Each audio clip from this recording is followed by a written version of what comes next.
Hi, my name is Stephen Rafferty, and you're watching / listening to These Are Questions, this interview show where I ask people questions about things, life, and such not. And today, in this fine evening, as you can see the wonderful backdrop and the beautiful tree that's right behind us, I am with a incredibly talented videographer, media producer, photographer, jack of all trades in a lot of ways. He's got the coolest dreads around.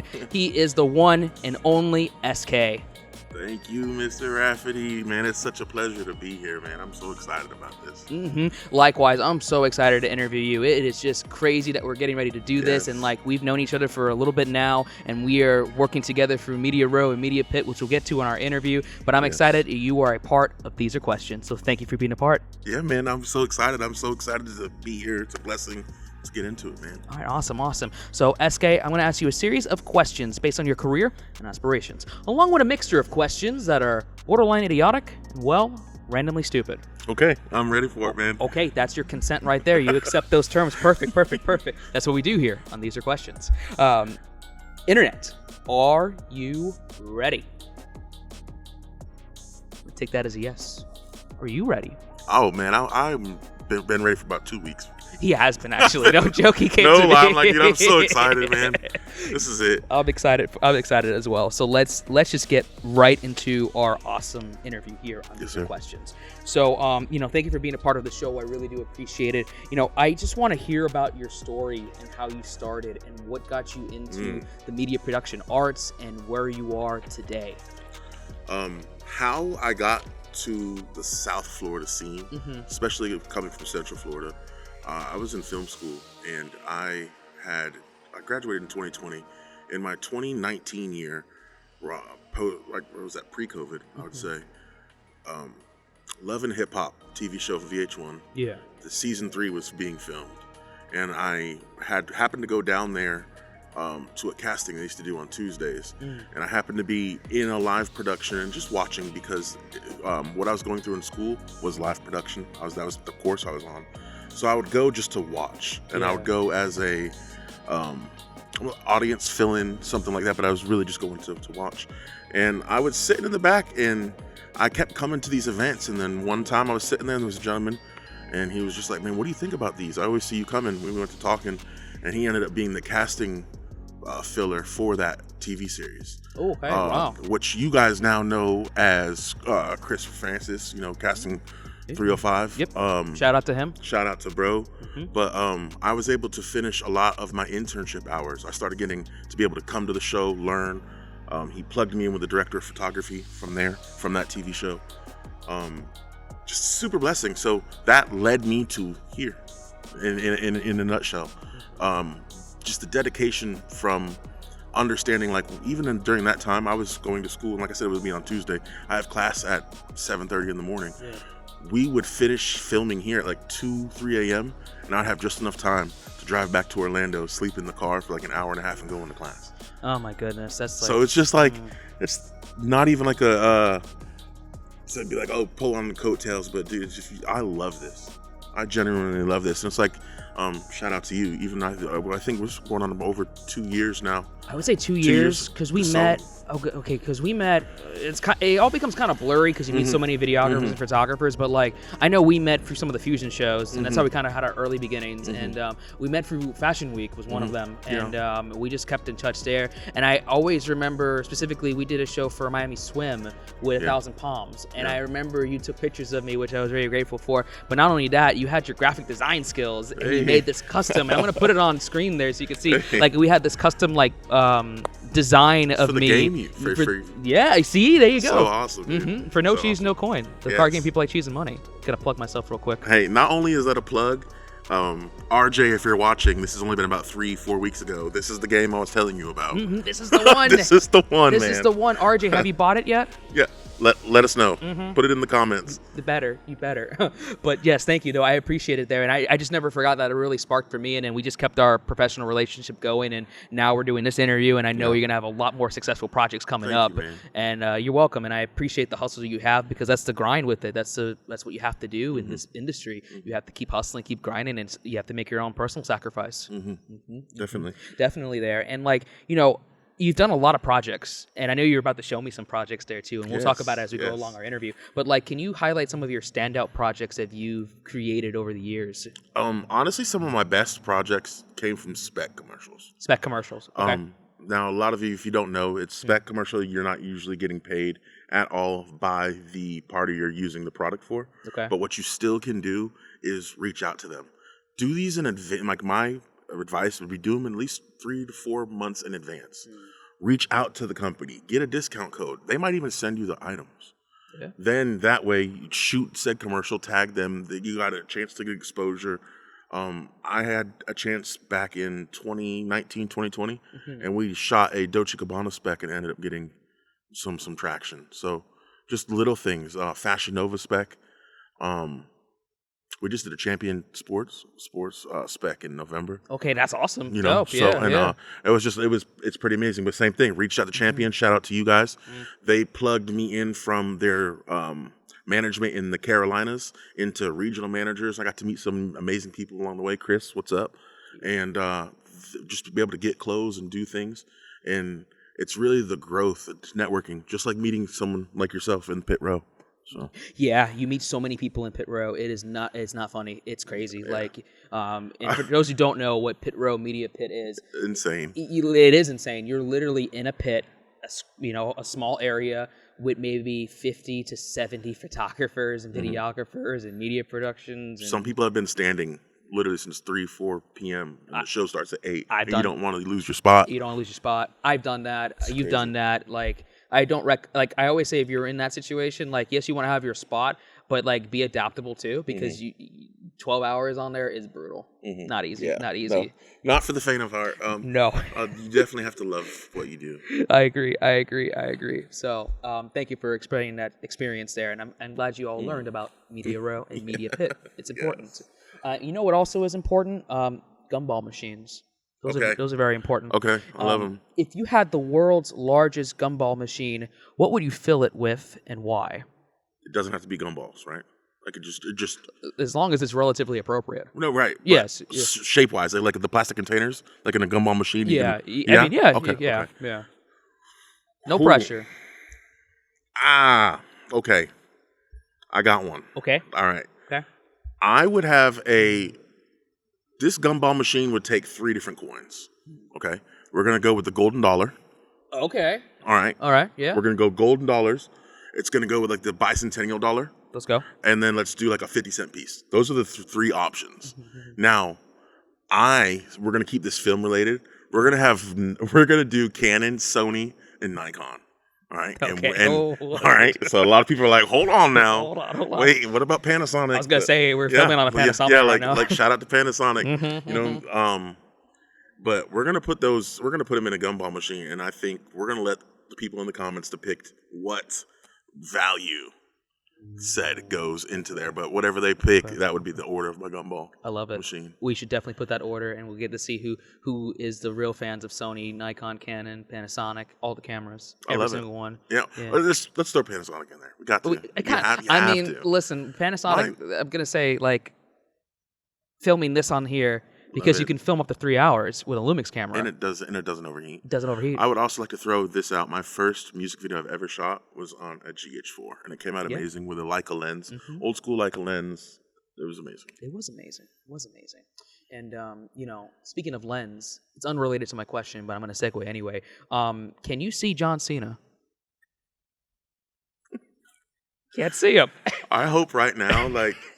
Some people are like, what? But for the ones that got it, if you know, you know. If you know, you know. If you know, you know. If you know, you know. I've had John Cena on this show before. Just saying, you just can't see him. That's all. That's it. But he was there. He was there. Yeah. He's right behind us. If you don't know where you're tuning into, these are the questions. These are questions. These are the questions that I'm getting asked right now. Exactly. And my follow-up question with that is that can you tame a hawk? Oh. Now, I'm not going to lie. I saw something on social media, dude. And this guy was doing drive-by with, like, his hawk. It would be, like, for rodents that were, Yeah. Oh, man. I don't want to say it, but it was pigeons. People had pigeon problems. And there was also some people that had, like, mice and field problems. And this guy would drive in his car roll down the window, and throw the hawk Oh God.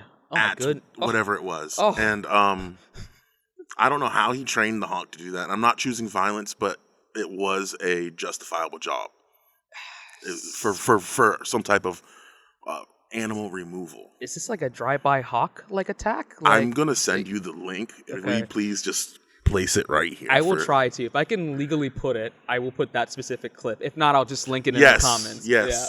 That is wild. That sounds insane. Yes. But I guess, I mean... Drive-by hawks, yeah. No, that's a real... It's a real thing. I mean, and it's like... I don't know how he did it, but it's impressive. That is impressive. It's like that's the real pitching problem right there, is a drive-by hawk. As soon as just so you know, there was no lie. Yeah. As soon as you asked the question, I wasn't ready for that. But I've always, when I watched that video, I was like, if I ever had a hawk. I mean, never say never, right? Never say Never say don't never. You know? Oh, God. Puts his hand out, hawk just comes flying into the center of the screen. You can't see the hawk. Yeah. You can't see the hawk right there. You know, don't put the hawk in the gumball machine man. either. Oh my gosh. Oh God. Talons first. Jeez, that's like the whammy of the gumball. You get it's like the claw machine with the talons. In my mind, when you said that, I literally pictured the Toy Story claw, and there's like, Oh yeah. We should. Yeah. You know they're making a Toy Story 5. I did not know that. That is actually Has that been proven? Yeah. No, I'm not. Yeah? I'm not joking. Yeah. They check got. this out. It's greenlit. It's supposed to come out, I think, after Shrek 5, which that's also coming out too. That's wild. Yeah, that's wild too. So it's all the movies. They're all good, but it's just I wasn't expecting a fifth one. You wouldn't think, but I guess if it makes money. I don't know if anybody's ever reversed the question on the question. You need an Uno card to make that happen, though. I wish I had. Right. Dude, I wish I had a tattoo right now. Yeah, right. Like literally just pull it out. I'm like, oh yeah. I mean, tattoo. Never say never. If you want to put an Uno tattoo somewhere. After this interview, I'm gonna. Oh my God, that would be wild. Like, please, you would have the first "these are questions related" tattoo. So just say it. Oh God. What is it that you like when delivering a photo to someone unexpectedly? When you take those candid shots. Oh, those are my favorite ones, actually. To be honest, I knew it. It's mine too, man. Because like, if you get a good candid, and it fits what you're looking for, and it's kind of like, best way I can describe it is kind of like being like Santa, if you believe in Santa, which Santa is real. Real thing. But with Santa, it's like you're giving gifts and you're giving that joy, and like if you get a good candid that the talent wasn't expecting, or let's say you're working with someone they don't expect, or let's say it's just like a fan, you give it to them, you send it to them. Oh my God, the reactions are like, it's the best feeling. And the best, sometimes I have my candids be used as like a profile picture. Really? That's the biggest compliment. That is awesome. Yeah, that is awesome. I've not had that happen. Not yet. No, not yet. Not yet. Oh. That is awesome. And let me share, I'll plug in your photos and what you've done, because you do photos and videos, and like you have some amazing stuff. Thank you very much. You're welcome, bro. of course. I appreciate it. Of course. And let me just ask you before I kind of to change up our conversations. It's the last kind of exactly, because I'm prepared. Do you have, or could you find me a spare hoverboard? I do not. I'm even thinking of like second cousins in my head right now. I'm thinking of third cousins right now. Fourth cousins. Fifth cousins. Can Sixth we cousins. get you one? Yes. I mean, honestly, you could have one by 6 a.m. Oh, perfect. We can get it here. Oh, perfect. Amazon Prime. Amazon Prime. There you go. Shout out to Amazon, Jeff. Plug me in with a sales link. I get a 2-day shipping for my hoverboard. I'm going to get you the Back to the Future edition one, man. Oh, those are expensive, actually. Yeah. They actually do sell it. Oh, is that a real thing? It's a real thing, yeah. So, I mean... I'm trying to be facetious. It's a real freaking item. Golly. There we go. I love it. So, hey, never say never. Yeah, once again, that should be the theme song. There should be like hashtag somewhere in this post. Never say never. Right here. Never say never. So, I want to switch gears. Thank you for the insight and the humor. I appreciate it. As I mentioned, you do photography and videography. You do all these different projects. What's one challenging aspect of doing these different endeavors? Oh my gosh. And I know there's a lot, but you got to pick the one. What's the one that's like... It's a self-flaw. Oh, okay. I have it's not, a lot of people might even look at it on the outside looking in. They're like, it's a perfection thing. It's not. I have a time management and knowing where something is at. I understand in an earlier part of my life, I did executive protection. Okay. And I was a driver. Oh, okay. So we used to have to do site mapping and just an extensive amount of paperwork to know where you're even going 48 hours in advance. Sure. So a lot of that carries over into what I do. So sometimes it might seem like, oh, I just want to do one more take, or I just want to do, and I try not to do that perfection thing. That was one of the hardest things for me to tone down. And then what I really started to do is really lean more into actually having production paperwork. That enabled me to not sound so redundant when I'm talking to a client, and then they see it. I don't have to explain myself. And once I realized the value of production paperwork, it just made stuff so much easier, even down to a simple agreement. Yeah. You know, just down to something simple. So really just having the right, it's not about having the top of the line anything. You have anybody out there, man. There's so much access to so many different things to just start out right. Find something knowledgeable, study it, take it down, take it for what it's worth, build you up something from the ground up. I'm telling you, just good work. And there's a word I'm looking for. I'm sorry. No, it's okay. I appreciate the candidness. The best way I could describe what I'm trying to think, you might be able to fill this word in, your rapport. Okay. You know, yeah. When with what you say in this field, especially as a male photographer and videographer, dude, it's so hard, man, out here for a lot of these people, and it's very rare to treat someone like you would your mother or your sister. I don't know how. I don't know. You just hit the words on that. But that's the best way I could describe it. I have 3 sisters. Okay, much respect. So it's like I'm the oldest. Okay. So it's like I just same. I don't have sisters, but I have my family members, and like I'm the oldest of that family, and I absolutely understand. So you understand it. It's like being the protector and like even leading by example. Yeah, and it's like be the person that you wanted to be, or like be the person that you needed when you were younger and that wasn't there. Yeah, and that's what I try to do now. I'm like, And that's some real wisdom on there, honestly, and it's true because I think about that a lot, and you think about it a lot too. And like we're also in an industry too, not to get too detailedness with it, but like, what's the word? You work with a lot of unique talents, right? Mm-hmm. And like, and it's your life, it's your body, it's what you want to do. No judging on there, but like leading by example and just trying to do the work professionally and trying to do it with a level of rapport for it is so important. And like, not every videographer, photographer does that. You know, they get into the madness of everything, and like that's kind of the first mistake. Like you have to kind of separate it there. I'm not saying not to have fun, right? But you also there's like a level of protection there because these are people's families, and like if you do things that are just really off, man, it comes back at you. I mean, and when just to tap in, because there might be I really hope there's someone out there that wants to get into photography or videography. Likewise. And like you really are just listening, soak this in. To piggyback off of what he just said, it's the old saying, keep it simple, stupid. Even though we're just going off what he said, it's as simple as if you're shooting at night, are you sure these girls are getting to their cars safely? Yes. Yeah. Where are they parking at? Are you walking them out? It gets dark at 5:55, and it's like later on when we tap into the production list, even down to every day I have a production, I'll be down here for 4 days. Every day I write down the sunset and sunrise, just for something as minuscule as what time does it get dark? Where are these girls going? How do they, girl, guy, whoever, just are they safe? Yeah, where is the talent safety? And it doesn't matter, girl, guy, child, I just want to make sure everybody's safe. Something else that I do, and I wish a lot more people did, every day when you're doing your call sheet, you should have, so that you have 3 locations and they're all different, you should have the nearest hospital and that number on every call sheet. Facts. I've not had to use it, but every one of my productions has one. Yeah. Better need, what's the saying? I'd rather have it, not need it, than need it, not have it. Mm-hmm. And that's being one step ahead of everything. And having that emergency contact sheet or having a production coordinator put that on the contact sheet makes life makes such a difference. Because you don't want that obviously happening in your productions, but it happens. Yeah, stuff happens. Things happen. You're doing all kinds of shoots and all kinds of productions. And if you don't know your surroundings, you got to make sure you know your surroundings, and you got to make sure all your resources that is around you. It's incredibly important. It really is. It can make break a production. And that ties right back into the beginning.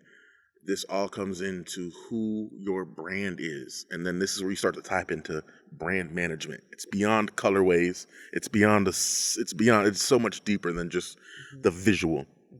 It even goes down to who and what you stand for will show in not only your work, but your rapport, rapport when it comes out, you know. And so, man. I love that. Good wisdom there on These Are Questions. I have a couple more questions just to ask, just to finish up our interview here, and These Are Questions. And you kind of already answered suitably with that, because pay attention on there. You're doing great. Where do you see yourself within the business and your production in, let's say, like the next 3 to 5 years? What do you want to take everything to? You don't have to give me all the details, because I understand people like a level of privacy, but just where do you think you want to go? What do you want to do? No pressure. Man, this is deep. Welcome to These Are Deep Questions. Yeah. It starts with even my logo. When I was getting ready to go to film school, I used to follow a gentleman. We're gonna call him by his tag name. It's Paint the City. Some of you guys know him out here, and just Florida legend, man. And I used to just watch a lot of his editing and work, and just always moving. And Cuz was always doing his thing, man. And I remember reaching out to him, and we were talking, and he was like, "Yeah, man, I'm gonna be leaving on Sunday." And he's like, "I'm gonna be honest with you.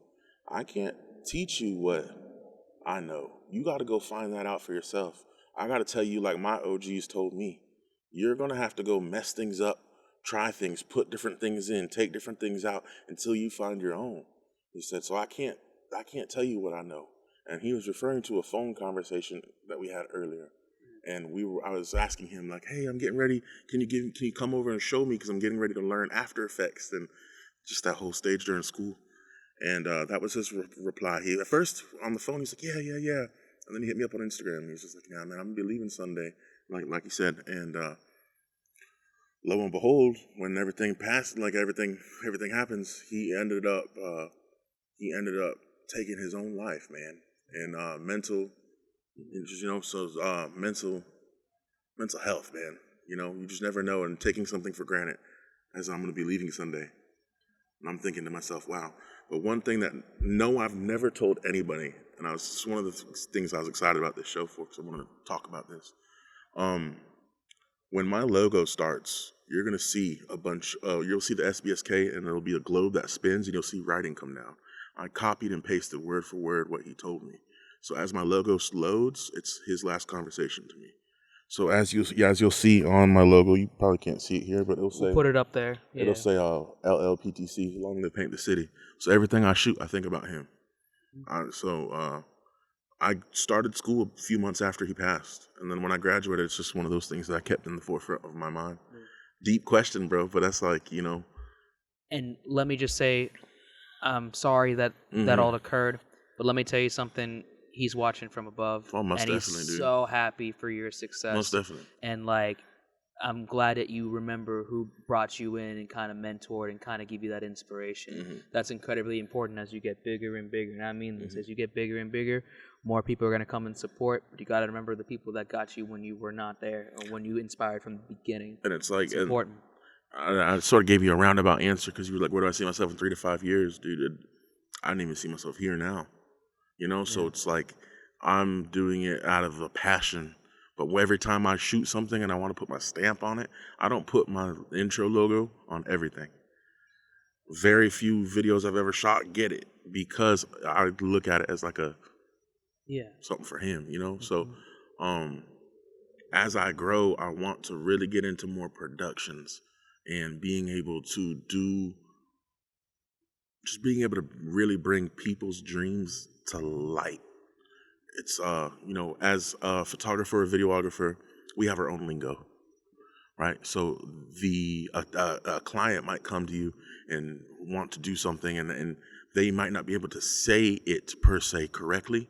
So one of the benefits I feel like were bestowed upon me in school was we had to learn every position and get graded on it, down from a runner to a gaffer, all the way up to soundboard we had to do everything. Everything, yeah. And I think what that allows me to do is be able to listen to a client and be able to convey what that is in term. So if it's not looking good, or we have blurriness, or here, and hey man, we're going to change your aperture, we're going to change the depth of field, we're going to blase. Being able to do that is such a blessing. And I think what I would want to do is really focus more on that and get away from directing. And that's one of the things I prided, even in the beginning, was SBSK Productions. Productions is way bigger than directing something. And I think that's what I'm really focused on, is just getting into more productions. And you will. Yeah. And you have it on camera. You have Sorry for the word vomit for 15 minutes. No. Editors, this is for you. For me, thank you. but let me tell you, that was not word vomit. That was a beautiful message to put out. Thank so you. You won't see it because we're out darkness, but you could see the emotion. It's genuine. It's genuine. So much respect on there. Yes, sir. You're welcome. Yo, what's up? What up? We're finishing up real quick.